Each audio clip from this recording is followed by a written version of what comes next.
नमस्कार, हमारे चैनल में आपका स्वागत है। मैं हूं रामचंद्र मौर्य। साथियों, कल 10 मई को प्रकृति द्वारा आहूत आंधी आई थी दिल्ली और उसके पास के क्षेत्रों में, लेकिन उससे बड़ी आंधी वह महसूस की गई जब अरविंद केजरीवाल रात को उसी समय जेल से बाहर हुए थे जिस समय आंधी आई थी। माना जा रहा है कि यह सियासी आंधी सुनामी बनकर प्रधानमंत्री नरेंद्र मोदी की सत्ता को उखाड़ फेंकेगी। और जब आज उन्होंने जनसभा को संबोधित करते हुए ऐलान किया कि प्रधानमंत्री नरेंद्र मोदी अगर इस बार जीतेंगे तो पूरे विपक्ष को जेलों में ठूस देंगे, यहाँ तक कि भारतीय जनता पार्टी के नेताओं को भी साइड कर देंगे और उन्हें बेदखल कर देंगे।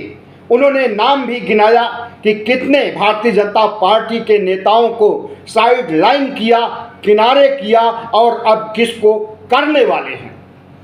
तो साथियों, आज हम इसी पर चर्चा करेंगे। हम चाहते हैं कि आप हमारे चैनल को सब्सक्राइब कर लीजिए और सामने की घंटी को जरूर दबाइए ताकि आपके पास हमारे सभी वीडियो तुरंत पहुंच जाएं।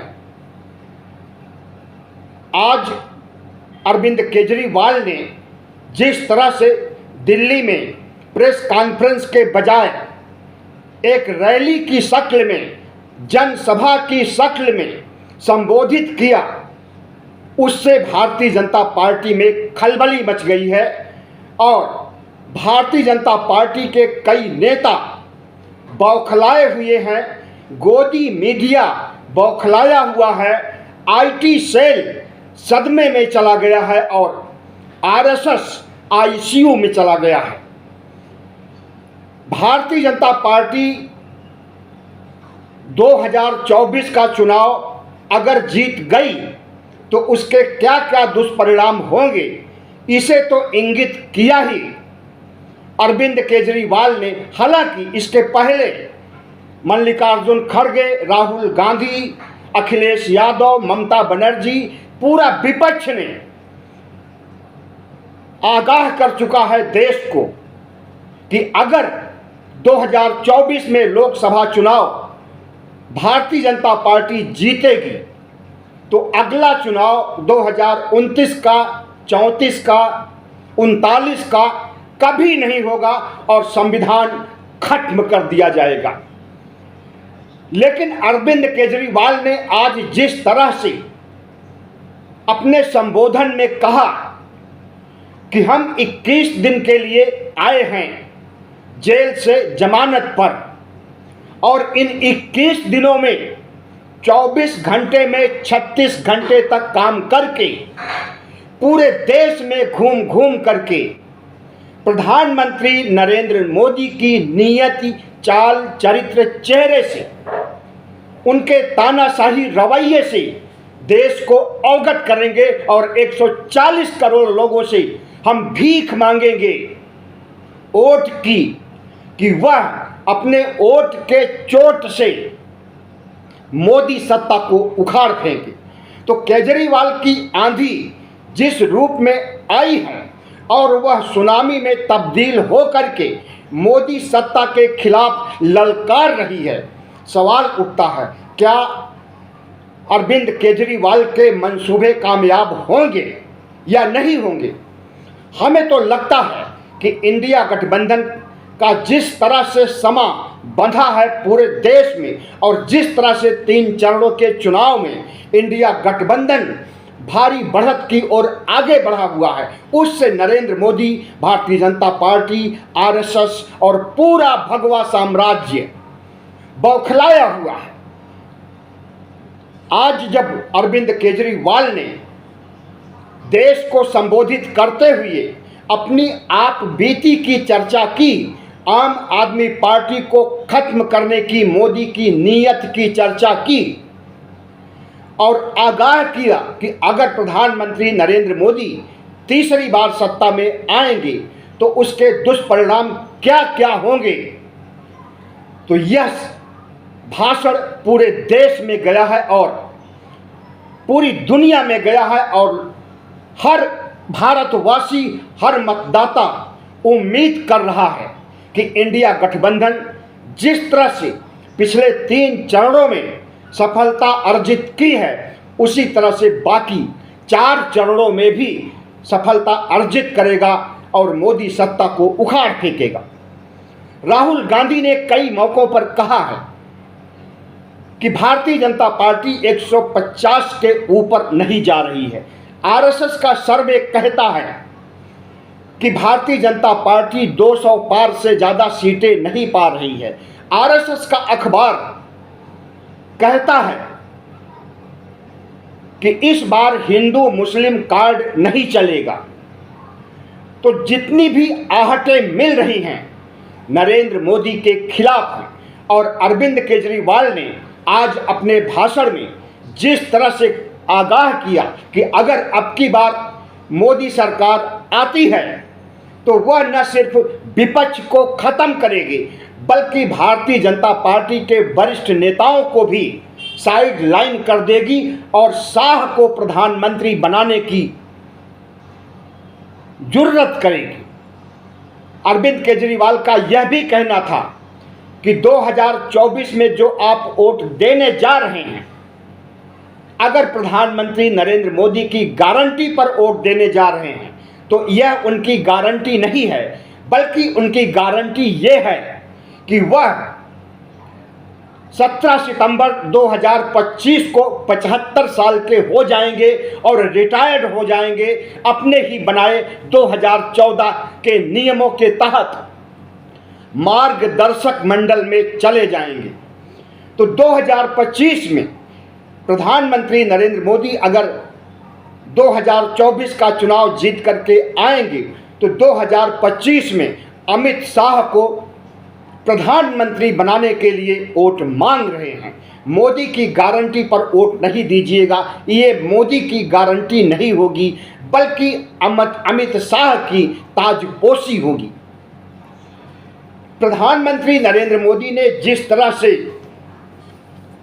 विपक्ष को खत्म करने की सुपारी सीबीआई, ईडी, आईटी को दे रखी है और उनका आतंक अभी भी मचा हुआ है विपक्ष के खिलाफ, उससे इस देश की जनता अच्छी तरह से वाकिफ हो चुकी है।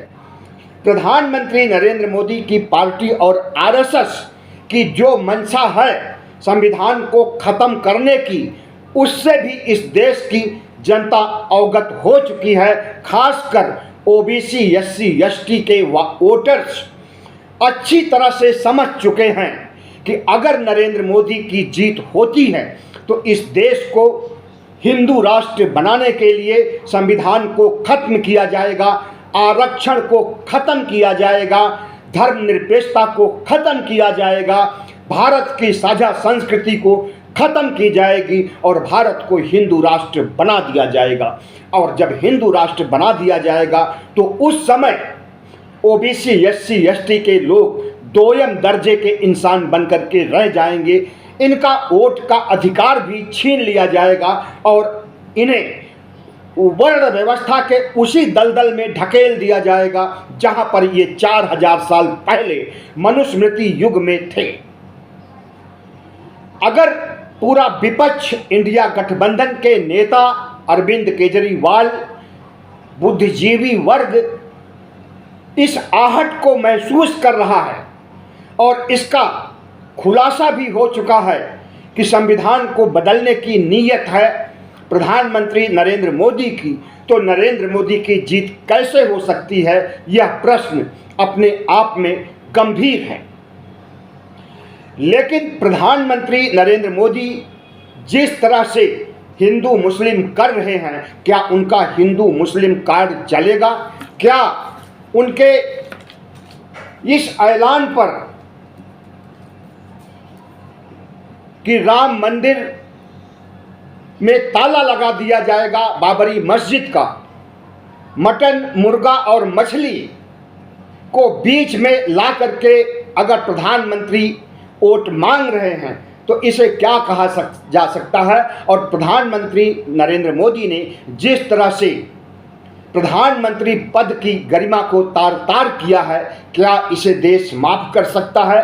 मंगलसूत्र से लेकर भैंस तक ओबीसी एससी एसटी के हक और अधिकार आरक्षण को मुसलमानों को सौंपने तक, संविधान को हटाने के मंसूबे तक जो भी इरादे प्रधानमंत्री नरेंद्र मोदी के हैं, क्या इन इरादों को 97 करोड़ मतदाता इन इरादों को फलीभूत होने देंगे। हमें तो लगता है कि ऐसा कतई नहीं हो सकता है। और प्रधानमंत्री नरेंद्र मोदी के मंत्री, यहाँ तक कि राजस्थान की उप मुख्यमंत्री दिया कुमारी अगर अभी भी कह रही हैं कि हमें 400 सीटें दीजिए, हम संविधान को बदल देंगे, तो इसे क्या कहा जा सकता है। एक तरफ तो प्रधानमंत्री नरेंद्र मोदी लोगों को विश्वास दिला रहे हैं कि संविधान नहीं बदला जाएगा, बाबा साहब भी आ जाएंगे तब भी संविधान नहीं बदला जा सकता है, और दूसरे तरफ इनके मंत्री उप मुख्यमंत्री अभी भी चीख चीख करके दहाड़ दहाड़ करके कह रहे हैं कि 400 पार सीटें दीजिए, हम संविधान को बदल देंगे। तो प्रधानमंत्री नरेंद्र मोदी आज बैकफुट पर आ गए हैं। पूरे देश में उनके वोट प्रतिशत में कमी आ रही है। जहां पर ये 100% सीटें प्राप्त कर चुके हैं, वहां पर तो इनकी हार हो ही रही है। कुछ न कुछ सीटों में कमी हो ही रही है। बाकी दक्षिण में साफ और उत्तर भारत में हाफ होने जा रहे हैं। और जिस तरह से इंडिया गठबंधन जिस तेजी से, जिस मुस्तैदी से आगे बढ़ रहा है और पिछले 2 चरणों में 3 चरणों में जीत हासिल किया है, उससे प्रधानमंत्री नरेंद्र मोदी हाँफने लगे हैं। और जिस तरह से उनकी बयानबाजी आ रही है, जिस तरह से उनकी बदहवासी निकल करके सामने आ रही है, और जिस तरह से वह फिर से हिंदू मुस्लिम 80-20 का खेला करना चाहते हैं, यह खेला भी कामयाब नहीं होने वाला है। क्योंकि प्रधानमंत्री नरेंद्र मोदी के हिंदू मुस्लिम कार्ड की चर्चा कहीं भी नहीं हो रही है। न हिंदू उत्तेजित हो रहे हैं और न मुसलमान आक्रोशित हो रहे हैं। दोनों में एक अजीब संतुलन बना हुआ है। ऐसा संतुलन पहले कभी नहीं देखा गया था। जब प्रधानमंत्री ने चुनाव के समय हिंदू मुस्लिम किया तो वो कामयाब हुए थे, लेकिन इस बार प्रधानमंत्री नरेंद्र मोदी अपने किसी भी मुद्दे पर कामयाब नहीं हो रहे हैं। और जिस तरह से उनके पास पिछले 10 सालों की सफलता उपलब्धियों को पेश करने का कोई आंकड़ा नहीं है, तो वह हिंदू मुस्लिम पर उतर आए हैं। पिछली बार 2019 में पुलवामा कांड पर उतर आए थे और छद्म राष्ट्रवाद का सहारा लेकर के जीत हासिल किए थे। लेकिन इस बार छद्म राष्ट्रवाद नहीं काम आ रहा है। यहाँ तक कि राम मंदिर और प्राण प्रतिष्ठा का 22 जनवरी का कार्यक्रम भी प्रधानमंत्री नरेंद्र मोदी को जिताने नहीं जा रहा है। ऐसे में सवाल उठता है कि प्रधानमंत्री नरेंद्र मोदी के खिलाफ अगर पूरा विपक्ष लामबंद हो गया है, और जिस विपक्ष को इन्होंने जेल में ठूंस करके अपनी मनमानी चलाने की कोशिश की थी, अगर सुप्रीम कोर्ट ने अरविंद केजरीवाल को रिहा कर दिया है, तो इनका गोदी मीडिया, इनका आईटी सेल आज न्यायपालिका पर, सुप्रीम कोर्ट पर प्रहार कर रहा है। क्योंकि सुप्रीम कोर्ट ने अपने विवेक से, संवैधानिक अधिकारों से, न्याय के फलसफे से अरविंद केजरीवाल को 21 दिनों के लिए चुनाव प्रचार करने के लिए रिहा किया है। और यही बात भारतीय जनता पार्टी को पच नहीं रही है। भारतीय जनता पार्टी को लग रहा है कि अरविंद केजरीवाल इन 21 दिनों में जितना प्रचार करेंगे, इस पर जनता ज़्यादा गंभीर होगी और इन्हें गंभीरता से सुनेगी। और जिस तरह से ये भारतीय जनता पार्टी की बखिया उधेड़ेंगे, उससे भारतीय जनता पार्टी की साख तार तार हो जाएगी और मोदी सत्ता नहीं बचेगी। बस इसीलिए सभी के सभी बौखलाए हुए हैं। और जिस तरह से प्रधानमंत्री नरेंद्र मोदी ने पिछले 10 सालों में लोकतंत्र को खत्म करने के लिए, लोकतंत्र को जर्जर करने के लिए, महंगाई और बेरोजगारी के लिए जिम्मेदार बताए जा रहे हैं, जिस तरह से कोरोना काल में हुई 50 लाख से ज़्यादा मौतों के लिए जिम्मेदार बताए जा रहे हैं, जिस तरह से गरीबी बढ़ाने और 80 करोड़ लोगों को 5 किलो राशन दे करके उन्हें जिंदा रखने की कोशिश कर रहे हैं, तो यह उनकी लाभार्थी योजना नहीं बल्कि उनकी गरीबी के बढ़े आंकड़ों का सबूत है, दरिद्रता और भुखमरी के बढ़े आंकड़ों का सबूत है। इसे आंकड़ों के द्वारा प्रूफ करने की ज़रूरत नहीं है, और आंकड़े तो जारी ही नहीं हुए हैं गरीबी के, और जो जारी किया है नीति आयोग ने उस पर कोई विश्वास करने वाला नहीं है। नीति आयोग ने कुछ ही समय पहले आंकड़े जारी करके कहा था कि इस देश के 24 करोड़ लोग जो गरीबी रेखा के नीचे थे वह अमीर बन चुके हैं, लेकिन इस पर कोई विश्वास करने वाला नहीं है, क्योंकि ग्राउंड स्तर पर, जमीनी स्तर पर ऐसा कुछ नहीं है कि 24 करोड़ लोग भुखमरी से, गरीबी से, जहालत से, गरीबी रेखा के नीचे से उबर करके बाहर आए, बल्कि पहले से अधिक स्थिति तबाह हो गई है और लोगों का जीवन स्तर नीचे आ गया है और लोगों में हाहाकार मचा हुआ है महंगाई को लेकर के, बेरोजगारी को लेकर के। अरविंद केजरीवाल ने एक बात और कही कि प्रधानमंत्री नरेंद्र मोदी का मिशन बहुत खतरनाक है। वह वन नेशन वन लीडर की ओर आगे बढ़ रहे हैं। न सिर्फ विपक्ष को खत्म करेंगे बल्कि भारतीय जनता पार्टी के नेताओं को भी खत्म कर देंगे। उन्होंने गिनाया कि किस किस को उन्होंने खत्म किया और किस किस को खत्म करने जा रहे हैं। पहले उन्होंने अडवाणी, जोशी, सुमित्रा महाजन, शिवराज सिंह चौहान, वसुंधरा राजे, खट्टर, यशवंत सिन्हा जैसे तमाम नेताओं को साइड लाइन किया और इनमें कई को मार्गदर्शक मंडल में डाल करके रिटायर्ड कर दिया। और अब योगी आदित्यनाथ का नंबर है। अगर भारतीय जनता पार्टी की जीत होगी तो अगले 2 महीनों में योगी आदित्यनाथ को भी कुर्सी से हटा करके गोरखपुर धाम के मंदिरों में भेज दिया जाएगा, फिर से पूजा अर्चना करने के लिए। राजनीति से उनकी छुट्टी कर दी जाएगी, क्योंकि उन्हें अमित शाह को आगे बढ़ाना है, अमित शाह को प्रधानमंत्री बनाना है। इसके लिए वो अपना पथ निष्कंटक करेंगे और उस पथ में अभी योगी एक बहुत बड़े कांटे के रूप में सामने खड़े हैं। तो केजरीवाल ने जिस तरह से कहा कि लाइए मैं एफिडेविट दे करके लिख देता हूं कि अगर प्रधानमंत्री नरेंद्र मोदी चुनाव जीतेंगे तो स्टालिन को, ममता बनर्जी को, तेजस्वी को, अखिलेश यादव को, उद्धव ठाकरे को, शरद पवार को, विपक्ष के सभी नेताओं को जेल में ठूंस देंगे और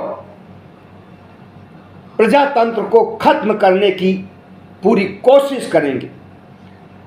अरविंद केजरीवाल ने कहा कि मैं तन मन धन से लड़ रहा हूं और 140 करोड़ लोगों से, देशवासियों से अपील कर रहा हूं कि देश को बचा लीजिए, तानाशाह से मुक्त करिए देश को।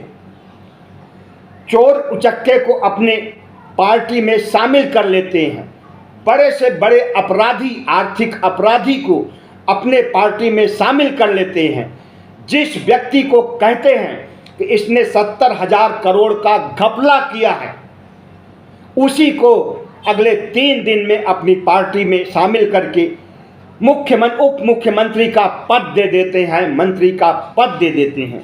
तो इस तरह से पिछले कई सालों के प्रधानमंत्री नरेंद्र मोदी के कार्यों को इंगित करते हुए जिस तरह से अरविंद केजरीवाल ने ललकारा है, उससे यही कहा जा सकता है कि प्रधानमंत्री नरेंद्र मोदी और अरविंद केजरीवाल के बीच सीधी जंग छिड़ गई है। और इस जंग में विपक्ष यानी इंडिया गठबंधन अगर साथ दे रहा है का अरविंद केजरीवाल का, और जल्दी ही राहुल गांधी, खड़गे, सोनिया और